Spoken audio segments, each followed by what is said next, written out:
नाज़रीन, social media press club मदईजी जे सरपरस्त आला commando Panwar सदर इलाही बख्श भुट्टो ऐं ॿियनि चक पहुची चक प्रेस क्लब के उहदेदारनि ऐं मेंबरनि सां मुलाक़ात कई ऐं चक प्रेस क्लब के नवन मुंतखब उहदेदारनि जिन में सरपरस्त आला अज़ीज़ुल्लाह सुमरो, सदर गुलाम रसूल जतोई, नायब सदर अब्दुल गनी भयो, इंफॉर्मेशन सेक्रेटरी वली मोहम्मद भयो, office secretary Mohammad Ibrahim Sethar, member Zaid Ali चाचड़, Abdul Gaffar सेठार, Mohammad Yasin Chauhan, नवाबुद्दीन मर ऐं ॿियनि खे गुलनि जा हार पराए मुबारकबाद पेश कई। ॿिए पासे चक प्रेस क्लब के सदर गुलाम रसूल जतोई, नायब सदर अब्दुल गनी भयो ऐं ॿियनि मदईजी खां कही आयल संगत, सीनियर सहाफ़ी कमांडो पंवर, इलाही बख्श भुट्टो, डॉक्टर न्याज़ पंवर, माहिर तालीम सोहेल अहमद भुट्टो ऐं ॿियनि जो शुक्रियो अदा कियो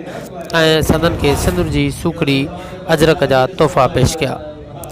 अगवाननि मौजूदा सियासी, समाजी ऐं शहरी मसइलनि तोड़े मौजूदा अमन अमान के मसइलनि बाबति पाण में खूब वीचार वंडिया।